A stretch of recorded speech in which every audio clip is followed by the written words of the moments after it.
திக்கு திகந்தமும் கொண்டாடியே வந்து தீன் கூறி நிற்பர் கோடி, சிம்மாசனாதிபர்கள் நகரேந்தியே வந்து ஜெய ஜெயா வென்பர் கோடி. ஹக்கனருள் பெற்ற பெரியோர்கள் ஒலிமார்கள் அணி அணியாய் நிற்பர் கோடி, அஞ்ஞான வேர் அறுத்திட்ட மெய்ஞானிகள் அணைந்தருகில் நிற்பர் கோடி. மக்க நகராளும் முஹம்மதுர் ரசூல் தந்த மன்னரே என்பர் கோடி, வசனித்து நிற்கவே கொலுவீற்றிருக்கும் முன் மகிமை சொலவாயும் உண்டோ.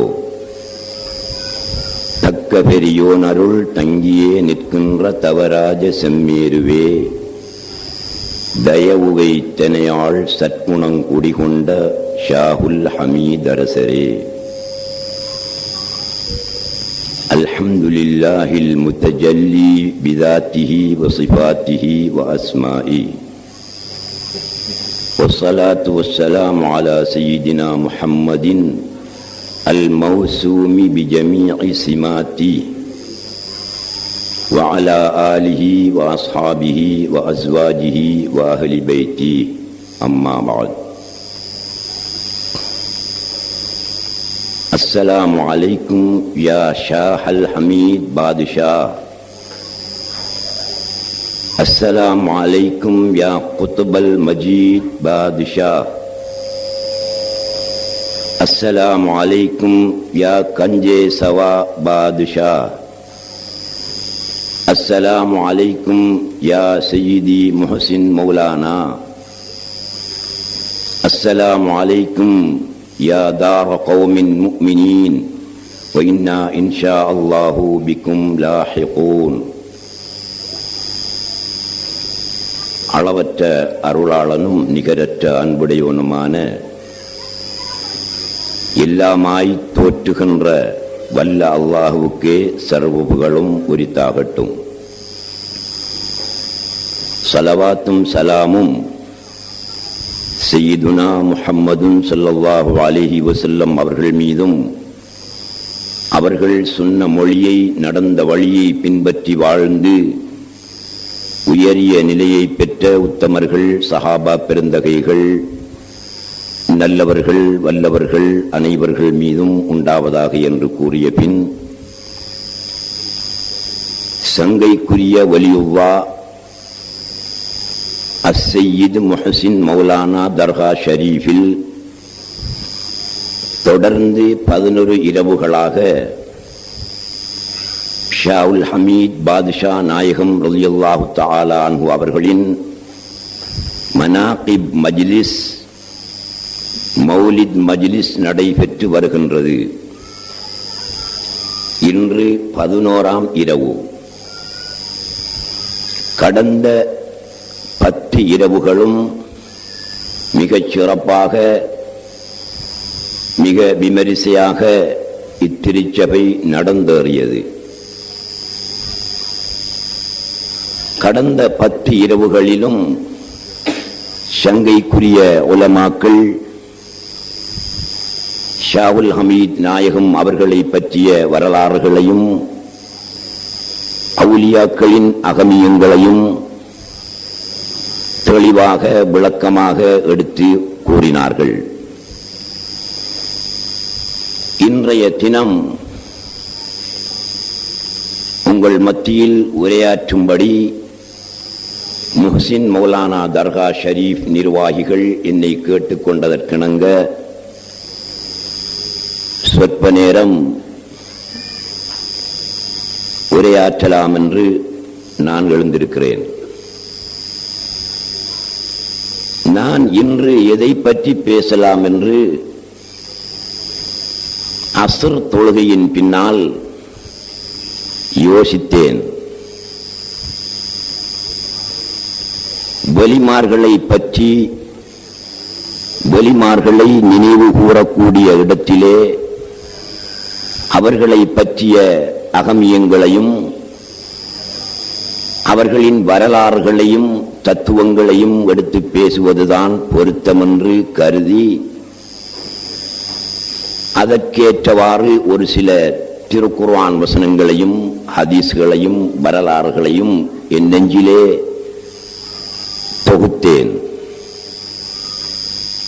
ஆனால் இன்று மக்ரிப் தொழுகையை முடித்துவிட்டு பள்ளியை விட்டு நான் வெளியேறுகின்ற நேரத்தில் ஒரு சகோதரர் பத்ரியா பள்ளி வாயிலில் திருக்குர்ஆனை ஓதிக்கொண்டிருந்தார். அவர் ஓதிய சப்தம் எனக்கு கேட்டது.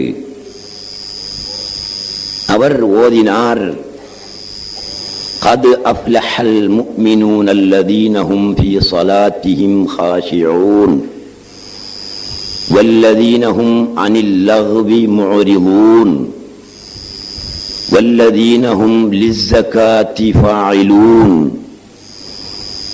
والذين هم لفروجهم حافظون إلا على أزواجهم أو ما ملكت أيمانهم فإنهم غير ملومين فمن ابتغى وراء ذلك فأولئك هم العادون என்று அவர் ஓதிக்கொண்டிருந்தார். இத்திருவசனத்தை செவியேற்ற எனக்கு இன்று முஹ்சின் மௌலானா தர்கா ஷரீஃபில்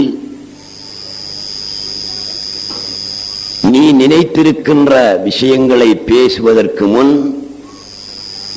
இத்திருவசனத்திற்கு ஒரு சிறிய விளக்கம் கொடுத்துவிட்டு பேசி என்று என் மனம் என்னை கேட்டது.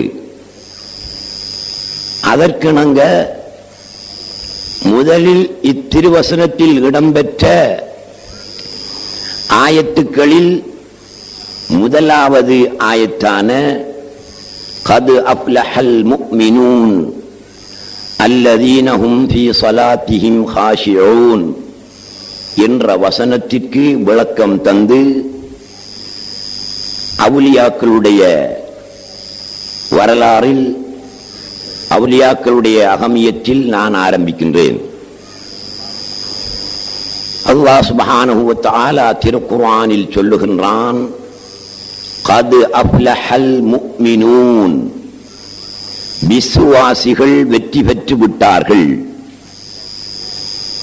அல்லதீன அந்த விசுவாசிகள் எப்படியானவர்கள் என்றால், ஹும் ஃபீ ஸலாத்திஹிம் காஷிஊன் அவர்கள் தங்களின் தொழுகைகளில் உள்ளச்சம் உடையவர்களாக இருப்பார்கள். அத்தகைய விசுவாசிகள் வெற்றி பெற்று விட்டார்கள் என்று அல்லாஹ் சுப்ஹானஹு வ தஆலா மிக ஆழமான ஒரு தத்துவத்தை மிகச் சிறிய ஒரு வசனத்திலே சொல்லி முடித்திருக்கிறான். கத் அஃப்லஹல் முஃமினூன் விசுவாசிகள் ஜெயம் பெற்று விட்டார்கள். அல்லதீன ஹும் ஃபீ ஸலாத்திஹிம் காஷிஊன் அந்த விசுவாசிகள் யாரெனில் தாம் தொழுகின்ற நேரத்தில் இறை அச்சத்தோடு தொழுவார்கள், குஷூஉடன் தொழுவார்கள், பயபக்தியுடன் தொழுவார்கள். அத்தகைய விசுவாசிகள் வெற்றி பெற்று விட்டார்கள். அல்லாஹ் சுப்ஹானஹு வ தஆலா மூன்று அம்சங்களை, மூன்று விஷயங்களை இச்சிறிய வசனத்திலே பின்னி பிணைத்து சொல்லி இருக்கின்றான். நீங்கள் நன்றாக ஆராய்ந்து பார்த்தால் தெரியும். மூன்று விஷயங்களை பின்னி பிணைந்து சொல்லுகிறான், பிணைத்து சொல்லுகிறான். கத் அஃப்லஹல் முஃமினூன் விசுவாசிகள் வெற்றி பெற்று விட்டார்கள். தொழாமல் இருந்த விசுவாசிகள் வெற்றி பெற்று விட்டார்களா? இல்லை.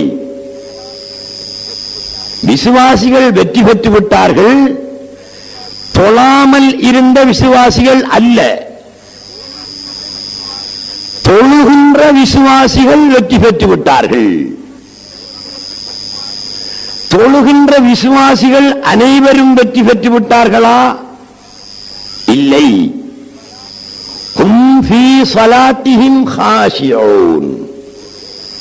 அவர்களின் தொழுகையில் உள்ளச்சத்தோடு பயபக்தியுடன் தொழுவார்களே, அவர்கள் வெற்றி பெற்று விட்டார்கள் என்று 3 விஷயங்களை அல்லாஹ் சுப்ஹானஹு வ தஆலா பின்னி பிணைத்து சொல்லுகிறான். 1 விசுவாசிகள், 2 தொழுகை, 3 ஹுஷூ என்று சொல்லக்கூடிய உள்ளச்சம், பயபக்தி. இதிலிருந்து நாங்கள் என்ன விளங்குகிறோம்? விசுவாசம் கொண்டு, ஈமான் கொண்டு தொழாமல் இருந்தவர்கள் வெற்றி பெற முடியாது. ஈமான் கொண்டு, விசுவாசம் கொண்டு, இறையச்சம் இல்லாமல் தொழுதவர்களும் வெற்றி பெற முடியாது. ஈமான் கொண்டு இறையச்சத்துடன் தொழுத விசுவாசிகள் மாத்திரமே ஜெயம் பெற்றவர்கள், வெற்றி பெற்றவர்கள் என்று அல்லாஹ் சுப்ஹானஹு வ தஆலா சொல்லுகிறான். இந்த 3 அம்சமும் எங்களிடத்திலே இருக்க வேண்டும். ஈமான் இருக்க வேண்டும், நாங்கள் விசுவாசிகளாக இருக்க வேண்டும், எங்களிடத்திலே ஸலாத் என்று சொல்லப்படுகின்ற தொழுகை இருக்க வேண்டும். அத்தொழுகையில் நாங்கள் உள்ளச்சத்தோடு பயபக்தியோடு இருக்க வேண்டும். இந்த 3 அம்சங்களும் இருந்தால் மாத்திரமே நாங்கள் ஜெயம் பெறலாம், வெற்றி பெறலாம். சகோதரர்களே, தொழ வேண்டும் என்பது உங்களுக்கு தெரியும், தொழுவது எப்படி என்பதும் உங்களுக்கு தெரியும், ஈமான் கொள்ள வேண்டும் என்பது உங்களுக்கு தெரியும், எப்படி ஈமான் கொள்ள வேண்டும் என்பதும் தெரிந்திருக்கும், தெரியாமலும் இருக்கும். நான் அந்த ஈமான் என்ற தலைப்பில் பேச வரவில்லை. ஈமான் என்றால் என்ன, எப்படி ஈமான் கொள்ள வேண்டும் என்ற தலைப்பில் பேச வரவில்லை. நான் பேச நினைப்பது ஹும் ஃபீ ஸலாத்திஹிம் காஷிஊன். அவர்கள் தமது தொழுகையில் ஹுஷூ என்ற உள்ளச்சத்தோடு பயபக்தியோடு தொழுவார்களே, அந்த விசுவாசிகள் தான் வெற்றி பெற்றவர்கள். தொழுகையில் ஹுஷூஉடன் தொழுவது என்றால், பயபக்தியோடு தொழுவது என்றால் என்ன, எப்படி தொழ வேண்டும் என்பதை நாங்கள் தெரிந்து கொள்ள வேண்டும். நம்மில் பலர் தொழக்கூடியவர்களாக இருக்கிறார்கள், பாராட்ட வேண்டிய விஷயம். ஆனால் அர்த்தமில்லாத தொழுகை, விஷயமில்லாத தொழுகை, சாராம்சம் இல்லாத தொழுகை, இறையச்சமில்லாத வணக்கம் எடுபட மாட்டாது, ஏட்டுக்கு அது ஏறாது. وَكُلَّ إِنسَانٍ أَلْزَمْنَاهُ طَائِرَهُ فِي عُنُقِهِ. நாங்கள் செய்த அமல்கள் எல்லாம் ஒளி நாடாக்களில் பதியப்பட்டு அந்த ஒளி நாடாக்கள் மறுமையில் எங்களுடைய கழுத்திலே தொங்கவிடப்படும் என்று அல்லாஹ் சுப்ஹானஹு வ தஆலா சொல்லுகிறான். மறுமையில் ஒவ்வொரு இன்சானுடைய கழுத்திலும் அவன் செய்த சகல அமல்களையும் ஒலிநாடாவில் பதிவு செய்து அவனுடைய கழுத்திலே தொங்கப்படும். இன்று எங்களுடைய வலது தோளில் அமர்ந்திருக்கின்ற ரகீப் என்ற மலக்கும், இடது தோளில் அமர்ந்திருக்கின்ற அதீத் என்ற மலக்கும் பதிவு செய்து கொண்டிருக்கிறார்கள், டேப் பண்ணி கொண்டிருக்கின்றார்கள். இவன் மரணித்தவுடன் அந்த ஒலிநாடா நிறைவு பெறும். அந்த ஒளிநாடா பாதுகாக்கப்பட்டு அவனுடைய கழுத்திலே மறுமையில் தொங்கவிடப்படும். அந்த ஒளிநாடாவில் இவ்வாறு தொழுபவர்களுடைய தொழுகை சேர்க்கப்பட்டிருக்காது, பதியப்பட்டிருக்காது. இறையச்சம் இல்லாமல், குஷூ இல்லாமல், பயபக்தி இல்லாமல் தொழுகிறார்களே, அவர்களுடைய தொழுகை பதியப்பட்டிருக்காது. வெற்றிடமாகத்தான் அது இருக்கும். ஆகவே தொழக்கூடிய நாம் எங்களுடைய தொழுகையை விஷயமுள்ள தொழுகையாக, அர்த்தமுள்ள தொழுகையாக, சாராம்சம் உள்ள தொழுகையாக தொழ வேண்டும். அதற்கு குஷூ என்று சொல்லக்கூடிய உள்ளச்சம் எங்களுடைய தொழுகையிலே இருக்க வேண்டும். உள்ளச்சம், வெளி அச்சம். அச்சத்தில் இரண்டு வகையான அச்சங்கள் இருக்கின்றன. ஒன்று உள்ளச்சம், மற்றது வெளி அச்சம். வெளி அச்சம் என்றால் என்ன? சுகூனுல் ஜவாரிஹி வல் ஆவாஇ வல் அபுசாரி. ஒரு மனிதன் தொழுகின்ற நேரத்தில் சுகூனுல் ஜவாரிஹி, அவனுடைய உறுப்புகள் அடங்கி ஒடுங்கி இருப்பது வெளி அச்சம்.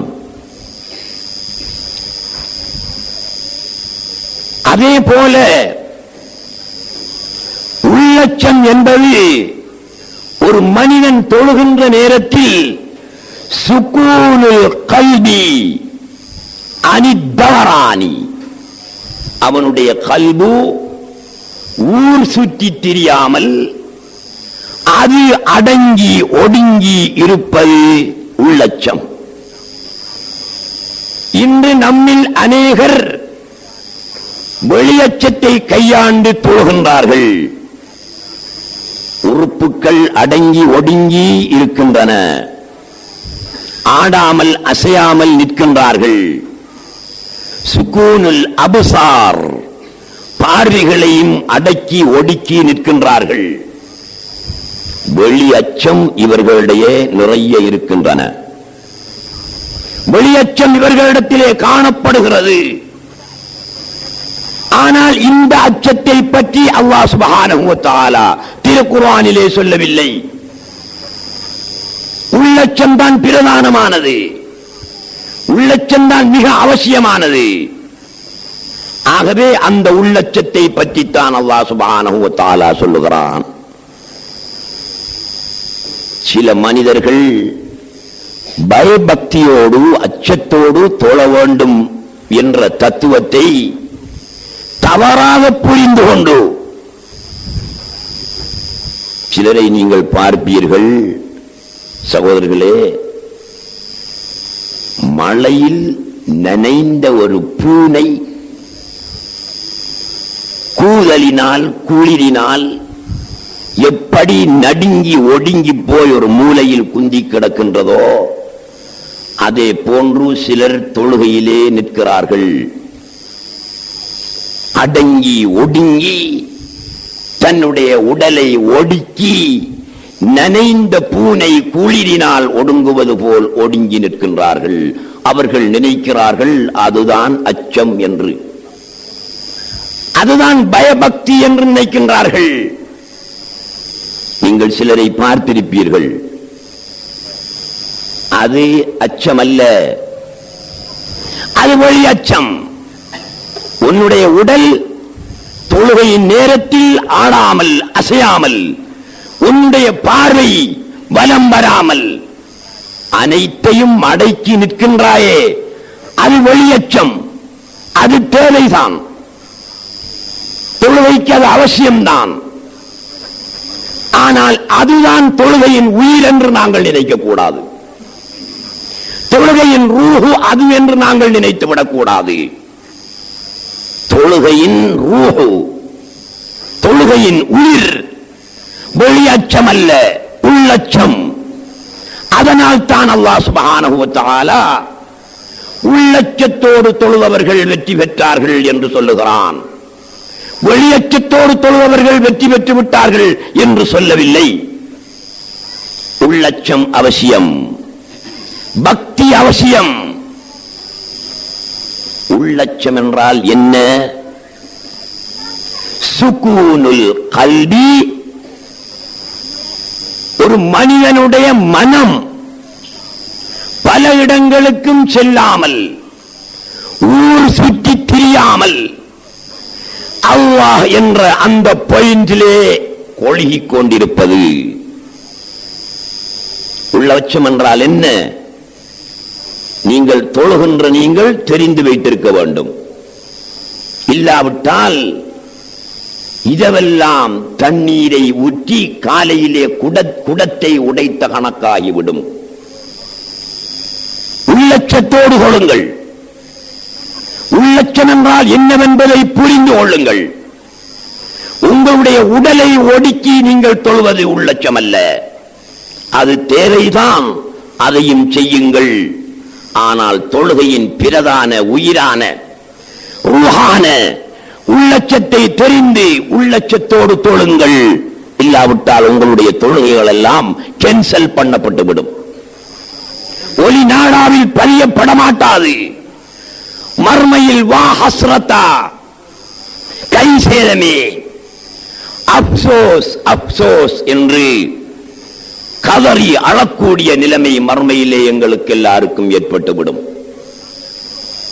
எங்களுடைய எண்ணத்திலே நாங்கள் தொழுகிறோம், வெற்றி பெறுவோம், அல்லாஹ்விடத்தில் நல்ல மனிதனாக இருக்கின்றோம் என்ற எண்ணம் உண்டு. தொழுகின்றவர்களிடத்திலே அந்த எண்ணம் உண்டு. ஆனால் குர்ஆன் எச்சரிக்கின்றது, திருக்குர்ஆன் வலியுறுத்துகிறது. உங்களுடைய வணக்கம் உயிருள்ள வணக்கமாக வேண்டுமா? உங்களுடைய தொழுகை உயிருள்ள தொழுகையாக வேண்டுமா? உள்ளச்சத்தோடு அந்த தொழுகையை நிறைவேற்றுங்கள், உள்ளச்சத்தோடு தொழுங்கள் என்று திருக்குர்ஆன் வலியுறுத்துகிறது. இப்போது நீங்கள் விளங்கியிருப்பீர்கள், வெளியச்சம் என்பது வெளி உறுப்புகள் ஆடாமல் அசையாமல், பார்வை பல இடங்களுக்கும் சுழன்று வராமல் வெளி உறுப்புகளை அடக்கி வைத்திருப்பது வெளியச்சம். இதை தெரிந்திருப்பீர்கள். உள்ளச்சம் என்பது கல்வோடு சம்பந்தப்பட்டது, உள்ளத்தோடு சம்பந்தப்பட்டது, வெளி உறுப்புகளோடு சம்பந்தப்பட்டது அல்ல. அந்த கல்வை கவனமாக பாதுகாத்து அந்த மனம் எங்குமே சுற்றித் திரியாமல் அதை அடக்கி ஒடுக்கி வைப்பதுதான் உள்ளச்சம். இதற்கு என்ன வேண்டும்? உள்ளச்சத்தோடு தொழுவதற்கு என்ன வேண்டும்? உங்களுடைய வெளி உறுப்புகளை நீங்கள் ஆடாமல் அசையாமல் அடக்கி வைத்திருக்கலாம். உள்ளத்தை அடக்குவது எப்படி? உள்ளத்தை ஒடுக்கி வைத்திருப்பது எப்படி? அந்த கல்வி ஊர் சுற்றி திரியாமல் ஒரே ஸ்பாட்டில், ஒரே பாயிண்டில், குறிப்பாக அதே கவனத்தில் இருப்பதற்கு என்ன வழி? அதற்குத்தான் சொல்லுகிறார்கள், அல்லாஹ்வுடைய நினைவில் நின்று தொழுங்கள் என்று சொல்லுகிறார்கள். அல்லாஹ்வின் ஞாபகத்தில் நின்று தொழுங்கள் என்று சொல்லுகிறார்கள். அப்படித்தானே சொல்லுகிறார்கள். நீங்கள் பயபக்தியோடு உள்ளச்சத்தோடு தொழுவதென்றால் அல்லாஹ்வுடைய நினைவில் நின்று தொழுங்கள் என்று சொல்லுகிறார்கள். அவ்வாறுதான் போதிக்கப்படுகிறது, அவ்வாறுதான் நீங்கள் தெரிந்தும் வைத்திருக்கிறீர்கள். அல்லாஹ்வின் நினைவில் நின்று தொழுவது என்றால் எப்படி என்பதை புரிந்திருக்கிறீர்களா? அல்லாஹ்வுடைய ஞாபகத்தில் நின்று தொழுவதென்றால் எப்படி என்று தெரிந்து வைத்திருக்கிறீர்களா? உஸல்லி ஃபர்வல் இஷாஇ 4 ரக்அத்தின் அதாஅன் முஸ்தக்பிலன் இலல் கஅபத்தி ஷரீஃபத்தி லில்லாஹி தஆலா மஅமூமன் அல்லாஹு அக்பர் என்று இவர் தக்பீர் கட்டி அஸ்ஸலாமு அலைக்கும் வரஹ்மத்துல்லாஹ் என்று சலாம் கொடுப்பதற்கு இடைப்பட்ட அவ்வளவு நேரமும் இவர் தொழுகையிலே இருக்கிறார். இந்த நேரத்தில் உதாரணமாக சரியாக இஷா தொழுகையை நிறைவேற்றுவதற்கு 5 நிமிடங்கள் தேவைப்படுகிறது என்று வைத்துக் கொள்வோம். தக்பீர் கட்டியதிலிருந்து சலாம் கொடுப்பதற்கு இடைப்பட்ட நேரம் 5 நிமிடங்கள் என்று நாங்கள் வைத்துக் கொள்வோம். 5 நிமிடத்தில் 1 வினாடி நேரமாவது இறைவனுடைய நினைவு இல்லாமற் போனால் ஒரு பாத்திரத்தில் ஓட்டை விழுந்தது போன்றாகிவிடும். சிறிய ஓட்டை ஆயினும் அதில் நீரை ஊற்றினால் கொஞ்சம் கொஞ்சமாக அது வெளியேறிவிடும். அதே போல் 5 நிமிடத்தில் 1 வினாடி நேரம் இறைவனுடைய நினைவு இல்லாமற் போனால், இறைவனுடைய ஞாபகம் இல்லாமற் போனால் அந்த தொழுகையில் ஓட்டை விழுகிறது. ஓட்டை விழுந்த அமல் ஒலிநாடாவுக்கு எடுபடாது, ஏட்டிலே ஏறாது. அப்படியானால் 5 நிமிடங்களும் அவன் இறைவனுடைய நினைவிலேயே நிற்க வேண்டும்.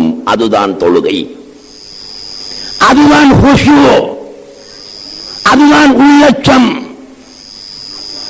இறைவனுடைய நினைவில் நின்று தொழுவதென்றால் எப்படி சகோதரர்களே?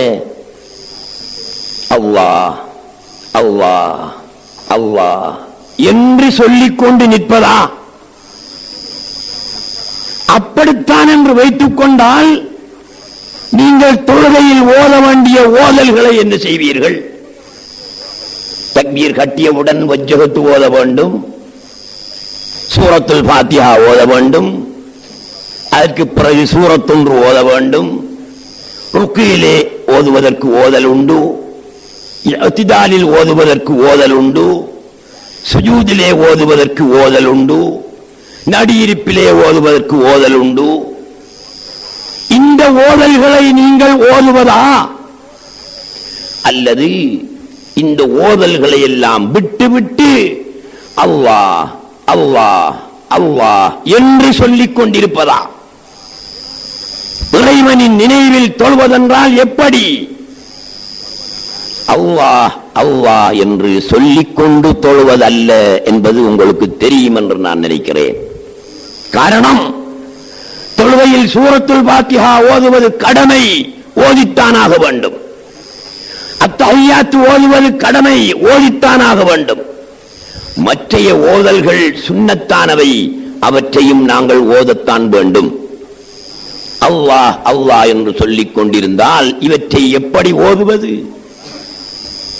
ஆகவே அல்லாஹ்வின் நினைவில் நிற்பது என்றால், அல்லாஹ்வின் நினைவோடு தொழுவது என்றால் அல்லாஹ் அல்லாஹ் என்று சொல்லிக் கொண்டு தொழுவதல்ல என்ற கருத்து உங்களுக்கு விளங்கும். சரி, ஃபிக்ஹ் கிதாபுகளிலே, சட்ட நூல்களிலே எழுதியிருக்கிறார்கள், ஒருவன் தொழுகையில் தான் ஓதக்கூடிய ஓதலின் அர்த்தம் புரியக்கூடியவராக இருந்தால் அவர் அந்த அர்த்தங்களை கவனித்துக் கொண்டு செல்ல வேண்டும் என்று எழுதியிருக்கிறார்கள். தொழுபவர்களில் அநேகமானவர்களுக்கு தாம் ஓதக்கூடிய ஓதல்களின் அர்த்தம் தெரியாதென்று நான் நினைக்கிறேன். மௌலவிமார்களுக்கு, அரபு படித்தவர்களுக்கு தாம் ஓதக்கூடிய ஓதல்களின் அர்த்தங்கள் புரியும். அல்ஹம்துலில்லாஹி ரப்பில் ஆலமீன் என்று ஓதினால் அதனுடைய அர்த்தம் அவருக்கு புரியும். அந்த அர்த்தத்தை கவனித்துக் கொண்டே அவர் தொழுது கொண்டிருப்பார். அர் ரஹ்மானிர் ரஹீம் என்று ஓதினால் அதனுடைய அர்த்தம் அவருக்கு புரியும், அதை கவனித்துக் கொண்டே இருப்பார். வஜ்ஜஹத்து வஜ்ஹி என்று சொன்னாரானால் அதனுடைய அர்த்தம் அவருக்கு புரியும், அதை அவர் கவனித்துக் கொண்டிருப்பார். ருக்கூஇலே சுப்ஹான ரப்பியல் அஸீம் வ பிஹம்திஹி என்று ஓதினால் அதனுடைய அர்த்தம் அவருக்கு புரியும், அதை கவனித்துக் கொண்டிருப்பார். அத்தஹியாத்து ஓதினால் அதனுடைய அர்த்தம் அவருக்கு புரியும், அதை கவனித்துக் கொண்டிருப்பார். அப்படியானால் அர்த்தம் தெரிந்த ஒரு மனிதன் தொழும்போது அவன் தான் ஓதக்கூடிய ஓதல்களுடைய அர்த்தங்களை கவனித்துக் கொண்டு செல்வான். இது அல்லாஹ்வுடைய நினைவில் நின்று தொழுததாக ஆகுமா? அல்லாஹ்வுடைய ஞாபகத்தில் நின்று தொழுததாக ஆகுமா? அர்த்தங்களை கவனித்துக் கொண்டு தொழுவதாக ஆகுமா? ஒரு சொல்லுக்குரிய மானா, ஒரு சொல்லுக்குரிய அர்த்தத்தை கவனித்துக் கொண்டு தொழுவதாக ஆகுமா? எப்படி ஆகும்? அல்லாஹ்வின் நினைவில் நின்று தொழுவதாக ஆகுமா? ஆகாது. ஏன்? அர்த்தம் என்பது அல்லாஹ்வா? அல்ஹம்துலில்லாஹ், எல்லா புகழும் அல்லாஹ்வுக்காயிருக்கும் என்ற இந்த அர்த்தம் இருக்கிறதே, இந்த அர்த்தம் அல்லாஹ்வா? இஹ்தினஸ் ஸிராத்தல் முஸ்தகீம், நேரான பாதையை எங்களுக்கு காட்டுவாயாக என்ற இந்த அர்த்தம் அல்லாஹ்வா? ரப்பிக்ஃபிர்லி வர்ஹம்னி, இறைவா என்னுடைய குற்றத்தை மன்னித்து எனக்கு ரஹ்மத் செய், இந்த அர்த்தம் அல்லாஹ்வா? ரப்பனா லக்கல் ஹம்து மில் அஸ்ஸமாவாதி வ மில் அல் அர்தி, வானங்களும் பூமியும் நிரம்பிய புகழ் உனக்கு என்ற அர்த்தம் அல்லாஹ்வா? இல்லையே. இவைகளெல்லாம் நாம் ஓதக்கூடிய ஓதல்களுடைய அர்த்தங்கள், அல்லாஹ் அல்ல.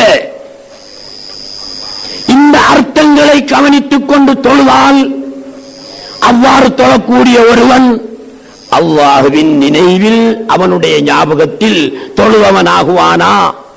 ஆக மாட்டான். அது மட்டுமல்ல, அவன் அர்த்தங்களை கவனித்து தொழும்போது அவனுடைய மனம் உலகமெல்லாம் சுற்றி வரத்தான் செய்யும், வரத்தான் வேண்டும். இன்ன ஃபிர்அவுன என்று ஓதினான் என்று வைத்துக் கொள்வோம். குர்ஆன் ஆயத்து தானே. இன்ன ஃபிர்அவுன என்பது குர்ஆன் வசனத்தில் வருகிறது. இன்ன ஃபிர்அவுன என்று ஓதும் போது ஃபிர்அவுனை அவன் நினைக்க வேண்டும். எங்கே இருக்கிறான்? கைரோவிலே நூதன சாலையிலே படுத்தி கிடக்கின்றான் ஃபிர்அவுன். கைரோவுக்கு போக வேண்டிய நிலைமை வரும். இன்ன ஃபிர்அவுன என்று சொல்லும் போது ஃபிர்அவுனை நினைக்க வேண்டும். கைரோவுக்கும் நாங்கள் போக வேண்டும் மனதால். இன்ன ஷைத்தான கான லில் இன்சானி என்று ஓத வேண்டிய இடத்திலே ஷைத்தானை நினைக்க வேண்டும். அவனுடைய வரலாறுகளை ஆராய வேண்டி வரும். ஃபிர்அவுன் அல்லாஹ்வா? ஷைத்தான் அல்லாஹ்வா? வஇذ குல்னா லில் மலாயிகத்தி இஸ்ஜுது லி ஆதம என்று அந்த வசனத்தை ஓதும் போது மலக்குகளை பற்றி நினைக்க வேண்டி வரும். மலக்குகள் அல்லாஹ்வா? ஆதம் அலைஹிஸ்ஸலாத்து வஸ்ஸலாம் அவர்களை நினைக்க வேண்டி வரும். ஆதம் அல்லாஹ்வா? ஹாரூன், காமான் இவர்களை நினைக்க வேண்டி வரும். இவர்கள் அல்லாஹ்வா? இன்னும் திருக்குர்ஆனில் அல்லாஹ் சுப்ஹானஹு வ தஆலா எது எது எல்லாம் சொல்லி இருக்கின்றானோ அவற்றையெல்லாம் தொழுகையிலே நினைக்க வேண்டிய அவசியம் ஏற்படும். இவையெல்லாம் அல்லாஹ்வா? சகோதரர்களே, நீங்கள் சிந்தனை பண்ணி சரியாக நீங்கள் தொழ வேண்டும் என்பதற்காகத்தான் நான் சொல்கிறேன். அர்த்தம் அறவே புரியாதவர்களை வைத்துக் கொள்வோம். இப்பொழுது நான் யாரை சொன்னேன்? மௌலவிமார்கள், உலமாக்கள், அரபு மொழி தெரிந்தவர்கள். இவர்களுக்கு தாம் ஓதக்கூடிய ஓதல்களுடைய அர்த்தம் தெரியும். தொழுகையில் இவர்கள் அந்த அர்த்தங்களை கவனித்துக் கொண்டு தொழுவார்களானால் அல்லாஹ்வுடைய நினைவில் நின்று தொழுகிறார்களா, அர்த்தங்களை கவனித்துக் கொண்டு தொழுகிறார்களா? அர்த்தங்கள் என்பவை அல்லாஹ்வா? இப்லீசுடைய எண்ணம் வர வேணும், ஷைத்தானுடைய எண்ணம் தொழுகையிலே வர வேணும். யஜூஜ் மஜூஜை பற்றி அல்லாஹ் குர்ஆனிலே சொல்கிறான். அதை ஓதும் போது அவர்களுடைய எண்ணம் வர வேண்டும். அஸ்ஹாபுல் கஹ்ஃப்களை பற்றி அல்லாஹ் குர்ஆனிலே சொல்லுகிறான். அதை ஓதும் போது அவர்களுடைய எண்ணம் வர வேண்டும்.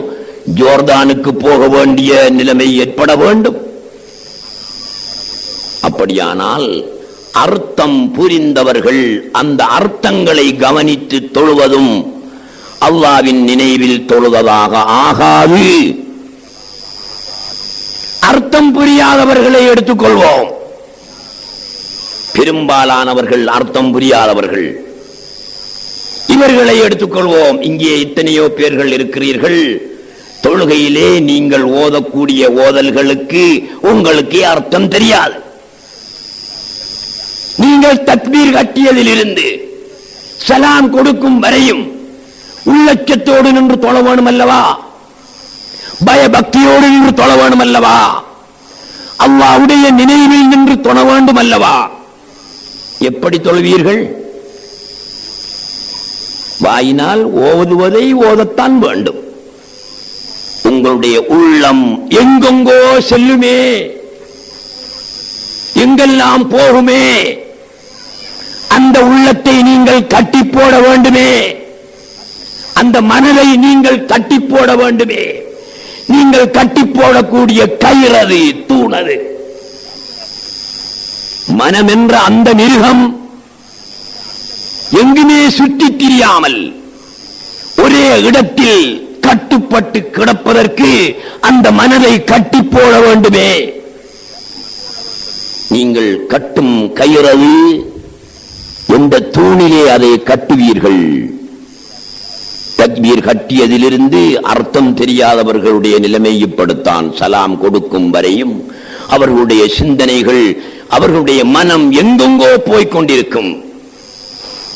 இவர்கள் அல்லாஹ்வுடைய நினைவில் தொழுதவர்களா? இவர்களும் அல்லாஹ்வுடைய நினைவில் தொழுதவர்கள் அல்ல. இவர்களும் உள்ளச்சத்தோடு தொழுதவர்கள் அல்ல. அர்த்தம் புரிந்து அந்த அர்த்தத்தை தொடர்ந்து செல்கின்றார்களே, அந்த அர்த்தத்தை கவனித்துக் கொண்டு தொழுகின்றார்களே, இவர்களும் உள்ளச்சத்தோடு அல்லாஹ்வின் நினைவில் தொழுதவர்கள் அல்லர். அப்படியானால் அர்த்தம் விளங்கி தொழுகிறார்களே, அவர்களும் அர்த்தத்துடைய நினைவில் தான் தொழுகிறார்கள். அர்த்தம் என்பது சிருஷ்டி கர்த்தா அல்ல. ஒரு மனிதன் தொழும் போது அல்லாஹ்வின் நினைவில் தான் தொழ வேண்டுமே தவிர சிருஷ்டியுடைய நினைவில் தொழக்கூடாது. சிருஷ்டியுடைய நினைவில் என்றால் ஷைத்தானை நினைப்பதுதான் சிருஷ்டி, ஃபிரௌனை நினைப்பதுதான் சிருஷ்டி, மனைவியை நினைப்பதுதான் சிருஷ்டி. அர்த்தத்தை நினைப்பது சிருஷ்டி அல்ல என்று நினைத்து விடாதீர்கள். நீங்கள் ஓதுகின்ற ஓதல்களுக்கான அர்த்தங்களும் சிருஷ்டிகளே, படைப்புகளே. படைப்பின் பக்கம் உங்களுடைய கவனத்தை செலுத்திக் கொண்டு தொழுகிறீர்கள். அர்த்தம் புரியாதவர்கள் இவர்களை விட கீழ்த்தரத்திலே அவர்களுடைய மனம் எங்கெங்கோ செல்ல அவர்கள் தொழுது கொண்டிருக்கிறார்கள். அப்படியானால் உள்ளச்சத்தோடு தொழுபவர்கள் மிக மிக அரிது, மிக மிக குறைவு. உள்ளச்சத்தோடு தொழுவதென்றால் மனம் அர்த்தத்தின் பக்கம் போகவும் கூடாது, அது வேறு எங்கும் சுற்றி திரியவும் கூடாது. அதை கட்டி போட வேண்டும், அதற்கு ஒரு கவனத்தை கொடுக்க வேண்டும். மனம் என்பது, கல்பு என்பது எந்த ஒரு நொடியிலும் எதோடும் சம்பந்தப்படாமல் தனியே நிற்காது. அது மனதினுடைய தத்துவம், கல்வினுடைய தத்துவம். கல்வி என்பது, மனம் என்பது ஒரு நொடி நேரமேனும் ஏதோடும் சம்பந்தப்படாமல் அது சும்மாக இருக்காது. ஏதாவது ஒன்றுடன் சம்பந்தப்பட்டதாக, ஏதாவது ஒன்றுடன் கொள்கியதாகத்தான் அது இருக்கும். தொழும்போது எங்களுடைய கல்வை இறைவனில் கொள்க வேண்டும். இறைவனில் கொள்கித் தொழுவதென்றால் எப்படி? அதைத்தான் நீங்கள் புரிந்து கொள்ள வேண்டும். அர்த்தத்தை கவனித்தாலும் படைப்பினுடைய சிந்தனையிலே தொழுகிறான். வேறு சிந்தனைகள் வந்தாலும் அவன் படைப்பினுடைய சிந்தனையிலே தொழுகிறான். உள்ளச்சத்துடன் அல்லாஹ்வின் நினைவில் தொழ வேண்டும். அந்த தொழுகை மட்டும்தான் எடுபடும். அந்த தொழுகையிலே தான் எங்களுக்கு காட்சி கிடைக்கும். நபியுல்லாஹி ஸல்லல்லாஹு அலைஹி வஸல்லம் அவர்கள் தொழுது கொண்டிருக்கின்ற நேரத்தில், தொழுகை நடாத்திக் கொண்டிருந்த நேரத்தில் பின்னால் சஹாபாக்கள் தொழுது கொண்டிருந்தார்கள். ஒரு கட்டத்திலே நபியுல்லாஹி ஸல்லல்லாஹு அலைஹி வஸல்லம் ஒரு அடி முன்வைத்து சென்றார்கள். தங்களுடைய கையினால் எதையோ எடுப்பது போல் பாவனை செய்தார்கள். அதன் பிறகு ஒரு அடி பின்னால் வைத்து பின்னால் வந்தார்கள். சஹாபாக்களுக்கு வியப்பாக இருந்தது, ஆச்சரியமாக இருந்தது. தொழுகையில் என்ன விளையாட்டு, தொழுகையில் என்ன நடக்கின்றது? தொழுகை முடிந்த பிறகு ரசூலுல்லாஹி ஸல்லல்லாஹு அலைஹி வஸல்லம் அவர்களிடத்திலே கேட்கிறார்கள், அல்லாஹ்வுடைய ரசூலே, நீங்கள் தொழுது கொண்டிருந்த நேரம் ஒரு அடி முன்னால் வைத்து சென்று எதையோ எடுப்பது போல் பாவனை செய்தீர்களே, அது என்ன? அதன் பிறகு ஒரு அடி பின்னால் வைத்து பின்னால் வந்தீர்களே, அது என்ன என்று கேட்டார்கள். நபியுல்லாஹி ஸல்லல்லாஹு அலைஹி வஸல்லம் சொன்னார்கள், இதோ இருக்கின்ற இந்த சுவரில், பள்ளிவாயலுக்குள் சுவர் இருந்தது, அந்த சுவரை காட்டி நபியுல்லாஹி ஸல்லல்லாஹு அலைஹி வஸல்லம் சொன்னார்கள், இதோ இருக்கின்ற இந்த சுவரில் நான் தொழுது கொண்டிருக்கின்ற நேரத்தில் சுவர்க்கத்தை எனக்கு எடுத்து காட்டப்பட்டது. அதாவது இந்த சுவர் என்ற திரையில் சுவர்க்கம் என்ற படத்தை அல்லாஹ் சுப்ஹானஹு வ தஆலா போட்டு காட்டினான். நான் பார்த்தேன், சுவர்க்கம் தெரிந்தது. சுவர்க்கத்தில் உள்ள ஈட்ட மரங்களை நான் கண்டேன். அந்த ஈட்டம் குலையில் ஒரு குலையை எடுத்துக் கொள்ளலாம் என்று நான் ஒரு அடி முன்னால் சென்று அதை எடுப்பதற்கு பாவனை செய்தேன். நான் எடுக்கவில்லை. அதை நான் எடுத்திருந்தால் அந்த ஒரு குலையையும் உலகம் முடியும் வரையில் உள்ள சகல மக்களும் சாப்பிட்டாலும் அது தீர்ந்திருக்காது, முடிந்திருக்காது. அப்படியான வலுப்பமான ஈச்சங்குலை, ஈச்சம் பழக்குலை நான் எடுக்கவில்லை. அதன் பிறகு அதை தொடர்ந்து அதே திரையில் நரகம் என்ற படம் எனக்கு போட்டு காட்டப்பட்டது. அந்த நரகத்தினுடைய நெருப்பின் சூடு எனக்கு பட்டது, என் உடலை தாக்கியது. அதனால் நான் ஒரு அடி பின்னுக்கு வந்தேன் என்று நபியுல்லாஹி ஸல்லல்லாஹு அலைஹி வஸல்லம் சொன்னார்கள். இது என்ன தொழுகை சகோதரர்களே? நான் என்னையும் கேட்கிறேன், உங்களையும் கேட்கிறேன். நானும் ஏறத்தாழ 40 வருடங்களுக்கு மேலாக தொழுது வருகிறேன். உங்களிலும் 40 வருடங்களுக்கு மேலாக தொழுபவர்களும் தொழுது வருபவர்களும் குறைவாக தொழுபவர்களும் இருப்பீர்கள். எந்த ஒரு சந்தர்ப்பத்திலாவது எங்களுடைய தொழுகையில் சுவர்க்கம் எங்களுக்கு காட்டப்பட்டதா,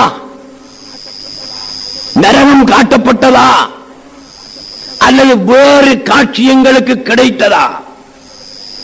நபியுல்லாஹி ஸல்லல்லாஹு அலைஹி வஸல்லம் சொன்னார்கள், ஹுப்பிப இலைய மின் துன்யாக்கும் தலாஸ் அத்தீபு வன்னிசாஉ வகுர்ரத்து ஐனி ஃபிஸ்ஸலாஹ்.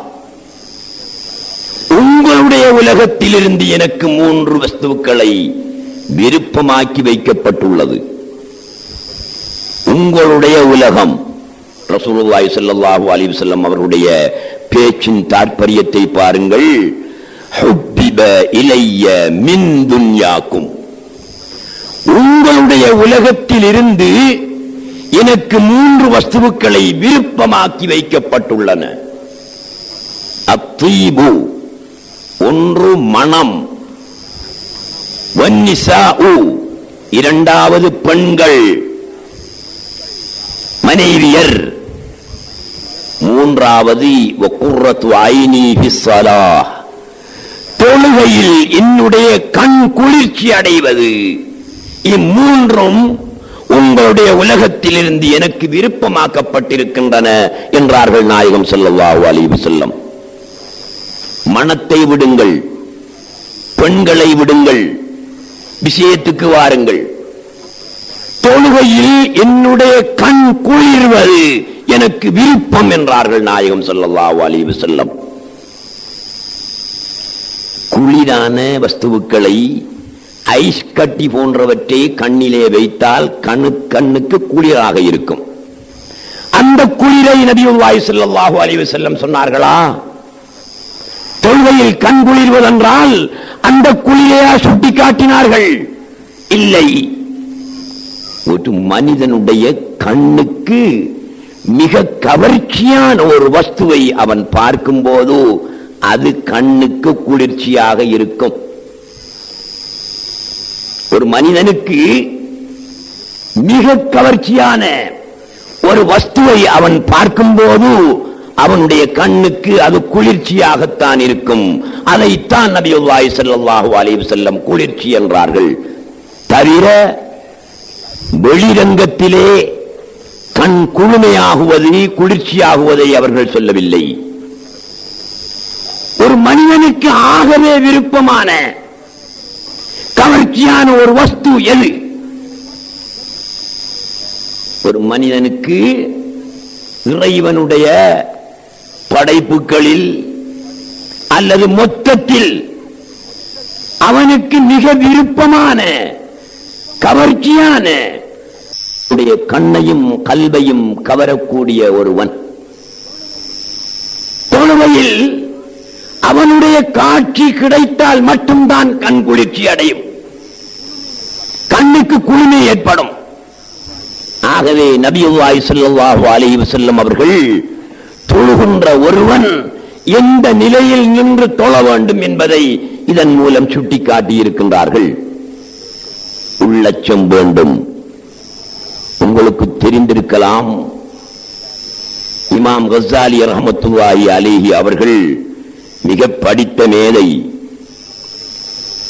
அவர்கள் தங்களுடைய வீட்டுக்கு பக்கத்திலே உள்ள ஒரு பள்ளி வாயிலில் பேசிமாமாக ஐங்காலம் தொழுகையை நடாத்திக் கொண்டிருந்தார்கள். அவர்களுக்கு ஒரு தம்பி இருந்தார். அவருடைய பெயர் அஹ்மத். அண்ணன் தொழுவிக்கின்ற நேரத்தில் தம்பி அஹ்மத் அண்ணனை தொடர்ந்து தொழுவதில்லை, பின்பற்றி தொழுவதில்லை, தனிமையாகவே தொழுது வந்தார். ஒரு நாள் ஊர் மக்கள் இமாம் கஸ்ஸாலி அவர்களிடத்திலே கேட்டார்கள், நீங்கள் மாபெரும் மேதை, அறிவு கடல்,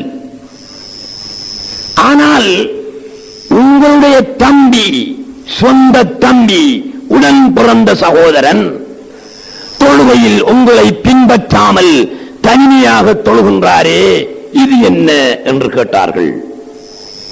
கஸ்ஸாலி ரஹ்மத்துல்லாஹி அலைஹி அவர்கள் ஒரு பதிலும் கூறவில்லை.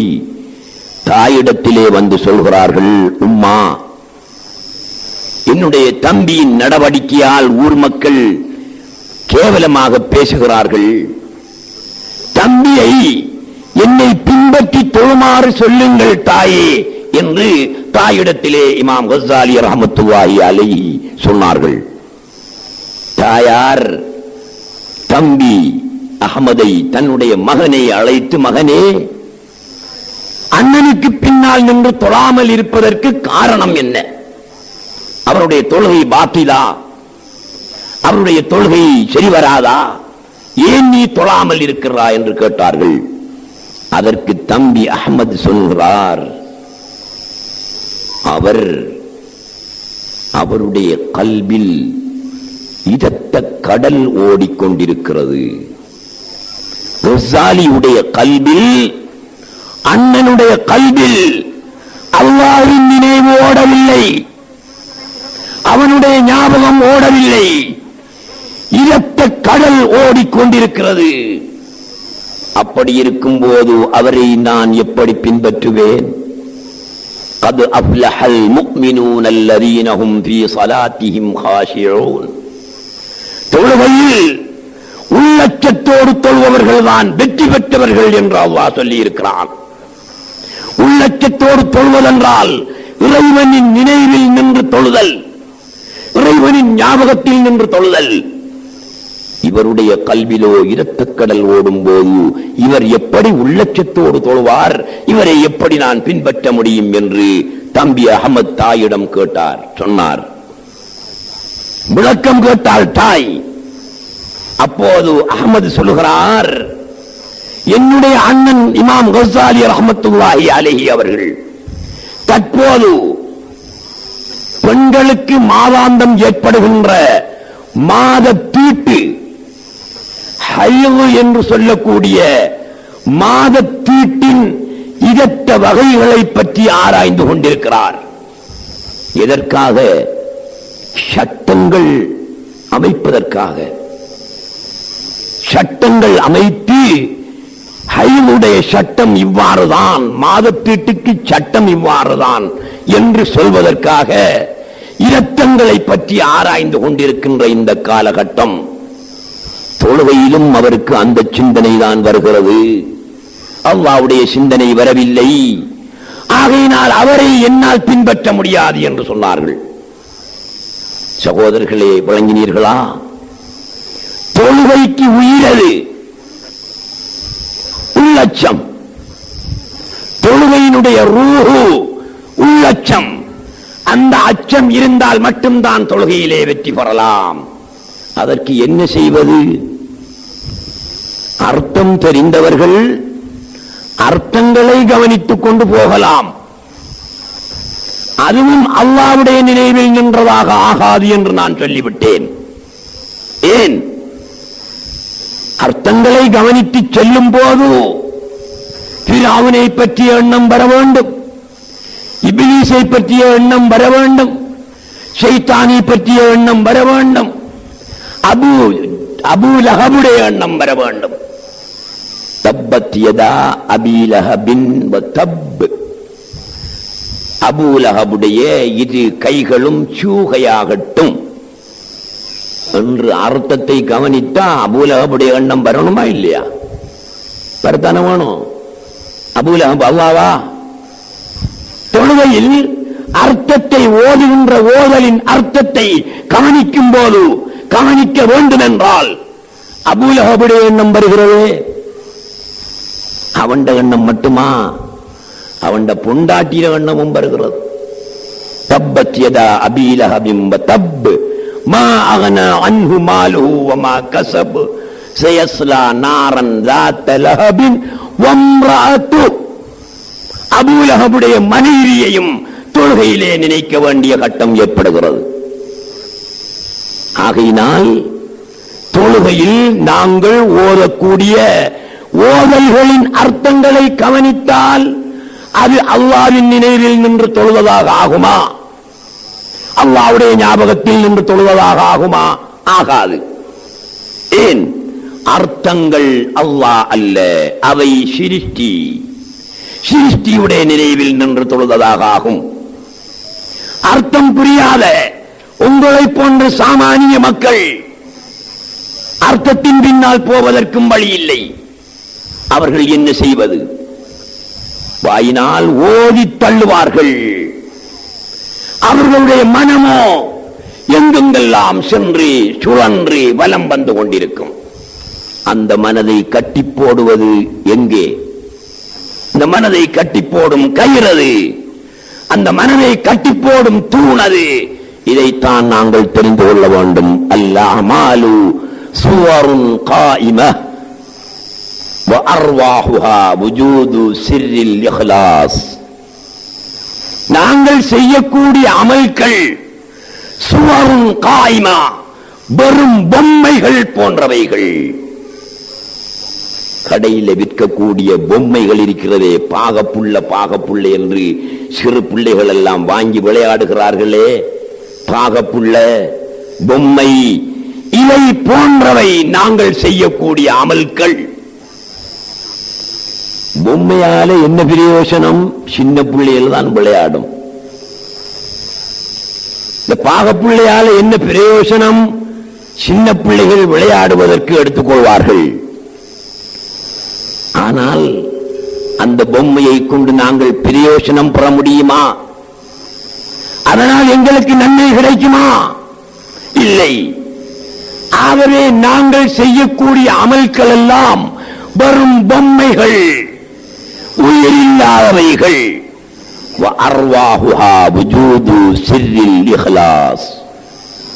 அந்த பொம்மைகளுக்கு நாங்கள் கொடுக்கக்கூடிய உயிர், எங்களுடைய வணக்கங்களுக்கு நாங்கள் கொடுக்கக்கூடிய உயிராகும்.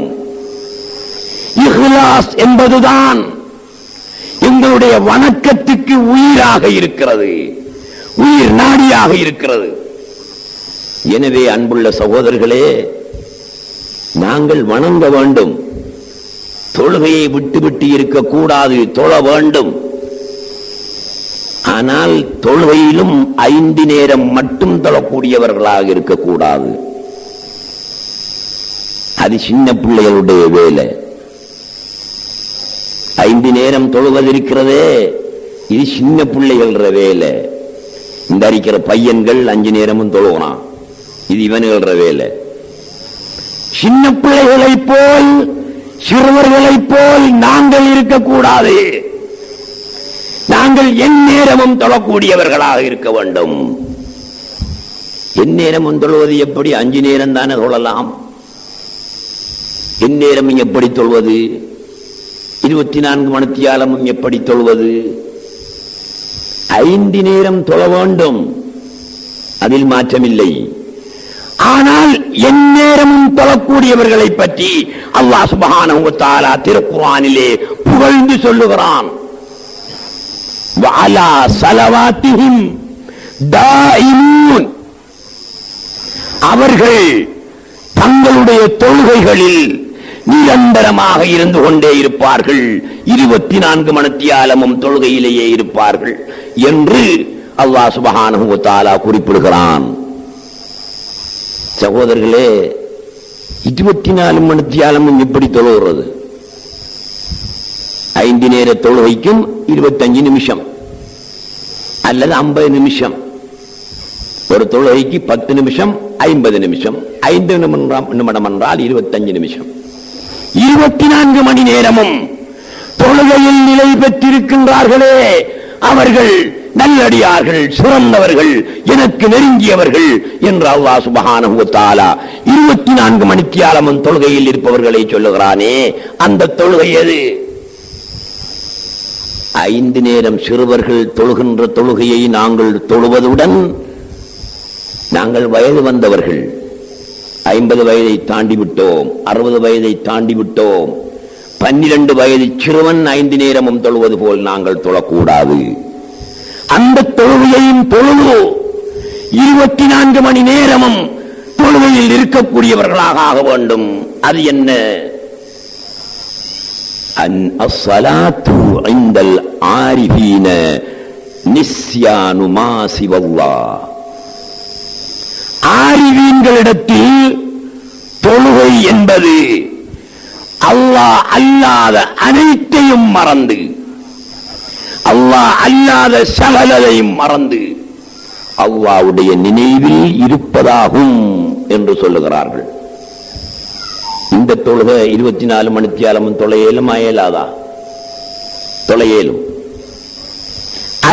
நேரம் தொழுகின்றோமே, அதற்கு நேரத்தை ஒதுக்கி நீங்கள் தொழுங்கள், நாங்கள் தொழ வேண்டும். மற்ற நேரங்களை வீணாக்க கூடாது. மற்ற நேரங்களில் நாங்கள் தொழ வேண்டும். வியாபாரம் செய்யுங்கள், தொழில் செய்யுங்கள், சந்தைக்கு செல்லுங்கள், கறி வாங்குங்கள், திருமணம் செய்யுங்கள், சந்தானங்களை பெற்றெடுங்கள், உறவினர்களை சந்தியுங்கள், உலக நடைமுறையை நடந்து கொள்ளுங்கள். அதே நேரம் உங்களுடைய அந்த தொழுகைக்கு நீங்கள் தொழில் செய்வது விரோதமாகாது. மனைவியோடு உடல் உறவு கொள்வது அந்த தொழுகையை பாத்திலாக்காது. நீங்கள் வியாபாரம் செய்வது அந்த தொழுகையை பாத்திலாக்காது. நீங்கள் உண்பது குடிப்பது அந்த தொழுகையை பாத்திலாக்காது. ஐங்காலம் தொழுகிறீர்களே, இந்த தொழுகையை வியாபாரம் பாத்திலாக்கும். தொழுது கொண்டு வியாபாரம் செய்யலாமா? இயலாத தொழுகையை பாத்திலாக்கும். உண்பது இந்த தொழுகையை பாத்திலாக்கும். தொழுது கொண்டு உண்ண முடியுமா? பாத்திலாக்கும். குடிப்பது இந்த தொழுகையை பாத்திலாக்கும். உடல் உறவு கொள்வது இந்த தொழுகையை பாத்திலாக்கும். நடப்பது இந்த தொழுகையை பாத்திலாக்கும். கலைப்பது இந்த தொழுகையை பாத்திலாக்கும். ஆனால் 24 மணித்தியாலமும் தொழ வேண்டிய தொழுகை என்று நான் குறிப்பிடுகிறேனே, நிஸ்யானு மா சிவல்லா, அல்லாஹ்வை தவிர உள்ள அனைத்தையும் மறந்து அவனிலேயே லயித்து போய் கிடக்கும் நிலை. இந்த தொழுகையை இப்போது சொல்லப்பட்ட எதுவுமே பாக்கிலாக்கி விடாது. ஆகையினால் நீங்கள் 24 மணித்தியாலமும் தொழக்கூடியவர்களாக இருக்கலாம். இறைவனுடைய நினைவிலேயே இருக்க வேண்டும். وما خلقت الجن والانس الا ليعبدون. அல்லாஹ் சுப்ஹானஹு வ தஆலா திருக்குர்ஆனிலே சொல்லி இருக்கிறான், மனிதர்களையும் ஜின்களையும் என்னை அறிந்து வணங்குவதற்காகவே அன்றி நான் படைக்கவில்லை. என்னை அறிந்து வணங்குவதற்காகவே ஒழிய நான் படைக்கவில்லை. இதன் அர்த்தம் என்ன? சாதாரண அர்த்தம் என்ன? சந்தைக்கு போறதுக்காக மனுஷனை படைக்கல, தொழில் செய்யறதுக்காக மனுஷனை படைக்கல, கல்யாணம் முடிக்கிறதுக்காக வேண்டி மனிதனை படைக்கவில்லை, சந்தானங்களை பெற்றெடுப்பதற்காக மனிதர்களை படைக்கவில்லை. எதுவுமே மனிதன் செய்யக்கூடாது. ஏன்? அல்லாஹ்வுடைய வாக்கு அப்படித்தானே இருக்கிறது. ஆகவே வணக்கத்திற்காக மட்டுமே நான் படைத்திருக்கிறேன். அப்ப எப்படி கல்யாணம் முடிப்பீங்க? எப்படி வியாபாரம் செய்வீங்க? இறைவனுடைய வாக்குக்கு அது மாறல்லவா? நாங்கள் பாவியாக மாட்டோமா? இல்லை, பாவியாக மாட்டோம். மார்க்கெட்டுக்கு செல்வதை வணக்கமாக்கு, வியாபாரத்தை வணக்கமாக்கு, திருமணத்தை வணக்கமாக்கு, உடல் உறவை வணக்கமாக்கு, டிவி பார்ப்பதை வணக்கமாக்கு, டெலிபோன் பேசுவதை வணக்கமாக்கு, படம் போட்டு பார்க்கின்றாயா, அதை வணக்கமாக்கு. 24 மணி நேரமும் நீ வணக்கத்திலேயே இருந்த அவனாக ஆகுவாய். குற்றம் வராது. ஆகவே அன்புள்ள சகோதரர்களே, எனக்கு தரப்பட்ட நேரம் 1 மணி நேரம். இன்ஷா அல்லாஹு தஆலா இன்னொரு சந்தர்ப்பத்திலே உங்கள் மத்தியில் தேவையான விஷயங்களை சொல்வேன். நாங்கள் பொதுவாக விளங்கிக் கொள்ள வேண்டும். தொழுகிறோம், எங்களுடைய தொழுகை உயிருள்ள தொழுகையாக ஆக வேண்டும். அதற்கு ரூஹு நாங்கள் கொடுக்க வேண்டும். அதுதான் உள்ளச்சம். உள்ளச்சம் என்றால் இறைவனின் நினைவில் நின்று தொழுதல். என்னிடத்திலே ஒருவர் கேட்டார், இறைவனின் நினைவில் நின்று தொழ வேண்டும் என்று சொல்லுகிறீர்களே, அல்லாஹ்வுடைய ஞாபகத்தில் நின்று தொழ வேண்டும் என்று சொல்கிறீர்களே, ஓதும் போது அல்லாஹ் அல்லாஹ் என்று சொல்ல முடியாது. அப்படியானால் அதனுடைய அர்த்தங்களை கவனித்துக் கொண்டு செல்வதும் பிழை. அல்லாஹ் என்ற எழுத்தை அலிஃப் லாம் லாம் ஹே. அல்லாஹ் என்ற எழுத்தில் சொல்லில் 5 எழுத்துக்கள் இருக்கின்றன. அலிப், லாம், லாம், ஹே 4 எழுத்துக்கள் இருக்கின்றன. இந்த எழுத்தை உன்னுடைய கற்பனை கண்ணில் நீ எழுது. தொழும்போது கண்ணை மூடிட்டு தொழலாம், கண்ணை முழிச்சிட்டு தொழலாம். கண்ணை மூடிக்கொண்டு சொல்லுவது மக்ரூஹ் என்று சொல்வார்கள். அவ்வளவு விரும்பத்தக்கதல்ல என்று சொல்வார்கள். ஆரிவீன்களுடைய முடிவு என்ன தெரியுமா? ஞானிகளின் முடிவு, ஒரு மனிதனுக்கு கண்ணை மூடினால்தான் பக்தி ஏற்படும் என்றிருந்தால் அவன் கண்ணை மூடிக்கொள்ளட்டும். கண்ணை திறந்து கொண்டு தொழுவதனால் எந்த பிரச்சனையும் இல்லை என்றிருந்தால் அவன் கண்ணை திறந்து கொண்டு தொழட்டும். உங்களுக்கு கண்ணை மூடினால்தான் பக்தி ஏற்படும் என்றிருந்தால் நீங்கள் கண்ணை மூடுங்கள். சரி, கண்ணை மூடியாச்சு, வாயால ஓதிட்டே இருக்கிறோம். கற்பனையில அலிஃப் லாம் லாம் ஹே என்று நாங்கள் எழுதுகிறோம், கற்பனை பண்ணுகிறோம். ஒரு இருள் மயமான இடத்திலே ஒளியினால் அல்லாஹ் என்று எழுதினால் எப்படி எங்களுக்கு தெரியுமோ அதே எழுத்தை தொழுகையிலே பார்த்து கொண்டு ஒருவன் தொழுகிறான் என்று வைத்துக் கொள்வோம்.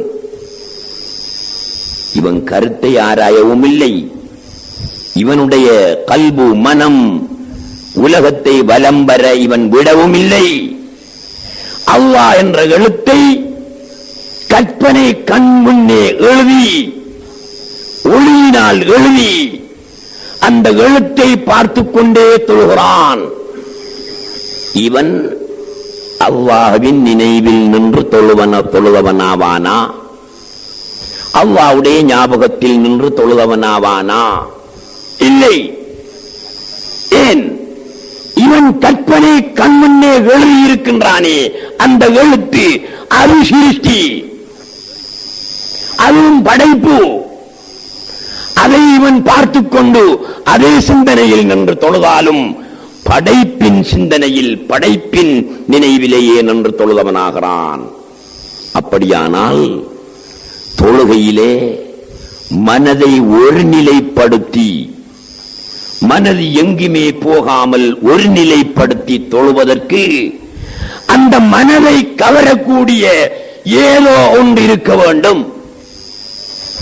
அப்பொழுதுதான் இவனுடைய மனம் எங்குமே செல்லாமல் ஒரே ஒரு வஸ்துவில் அதை கவனம் செலுத்துவதற்கு வாய்ப்பு இருக்கிறது. அது என்ன? அது அல்லாஹ்வுடைய நினைவு. அந்த நினைவை எப்படி நாங்கள் எடுத்துக் கொள்ளலாம்? எழுத்துக்களை வைத்து எடுத்துக் கொள்வதா, அல்லது அர்த்தங்களை கவனித்து செல்வதா, அல்லது வேறு வகையில், எந்த வகையில் அல்லாஹ்வுடைய நினைவில் நின்று தொழ வேண்டும், தொழலாம் என்பதை நாங்கள் புரிந்து தொழ வேண்டும் சகோதரர்களே. அதை நான் இப்போது விளக்க ஆரம்பித்தால் நேரம் நின்றுவிடும், நீண்ட நேரம் தேவைப்படும். ஆகையினால் இன்னொரு சந்தர்ப்பத்திலே உங்கள் மத்தியிலே பேசுகின்ற போது அல்லாஹ்வின் நினைவில் நின்று தொழுவதென்றால் எப்படி தொழ வேண்டும் என்ற அந்த முறையை, அந்த கைஃபியத்தை நான் சொல்லலாம் என கூறி, ஏனைய விஷயங்களை சொல்வதற்கு இப்போது நேரமில்லாமையிட்டு வருந்தி என்னுடைய பேச்சை முடித்துக் கொள்கிறேன். அஸ்ஸலாமு அலைக்கும் வரஹ்மத்துல்லாஹி வபரகாத்துஹு.